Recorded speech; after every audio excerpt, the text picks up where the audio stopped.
Hello everyone, welcome to easyexamnotes.com। इस episode में हम डिस्कस करने वाले हैं कि आखिर रेगुलर ग्रामर क्या होती है, रेगुलर एक्सप्रेशन क्या होता है, रेगुलर लैंग्वेज क्या होती है और आखिर इन तीनों में डिफरेंस क्या है। क्योंकि जो student theory of computation subject को रीड कर रहे हैं, स्टडी कर रहे हैं, वो कई बार कंफ्यूज हो जाते हैं कि सर इसमें आखिर रेगुलर ग्रामर कौन सी है, रेगुलर एक्सप्रेशन क्या है या फिर रेगुलर लैंग्वेज क्या है। हम कोशिश करेंगे कि इस एपिसोड में इजी तरीके से कम टाइम में हमें समझ सके कि आखिर इन तीनों में डिफरेंस क्या होता है। सबसे पहले हम बात करेंगे रेगुलर ग्रामर की। तो जब आप थ्योरी ऑफ कंप्यूटेशन सब्जेक्ट को स्टडी कर रहे होंगे तो आपने कुछ इस तरीके से प्रोडक्शंस रूल देखे होंगे, या फिर सिंपल में बोलूँ तो आपने कुछ इस तरीके से रूल्स देखे होंगे, समथिंग लाइक दिस। तो जब आपको इस टाइप के रूल्स दिखाई दे, इसे हम लोग बोलते हैं regular grammar and this is known as production rules. जहाँ पर जो हमको कैपिटल लेटर्स के अंदर दिखाई दे रहा है उसको हम लोग बोलते हैं नॉन टर्मिनल,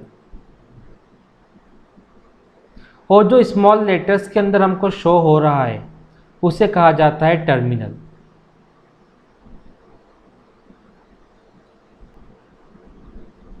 तो जैसे भी हम देखें, हमको पास्ट ट्री वगैरह बनाने के लिए एग्जाम में क्वेश्चन आता है ओके रेगुलर ग्रामर से, जैसे हमने सीएफजी के बारे में स्टडी किया होगा। ओके, तो ये हमारे सामने क्या है, ये है रेगुलर ग्रामर। इस तरह के रूल्स को देख के हम समझ जाएंगे कि हमको रेगुलर ग्रामर दी गई है। अब क्वेश्चन ये उठता है कि रेगुलर एक्सप्रेशन क्या है।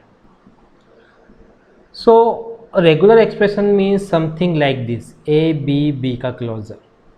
आपने इस टाइप के स्ट्रक्चर्स को देखा होगा थ्योरी ऑफ कंप्यूटेशन को स्टडी करने के टाइम पे। तो जब आपको इस टाइप के रूल्स दिखाई दे, इसे हम लोग क्या बोलते हैं, रेगुलर एक्सप्रेशन। या सिंपल अगर मैं बोलूँ आपको इस टाइप के एक्सप्रेशंस दिखाई दे, इसे हम लोग क्या बोलते हैं, रेगुलर एक्सप्रेशन।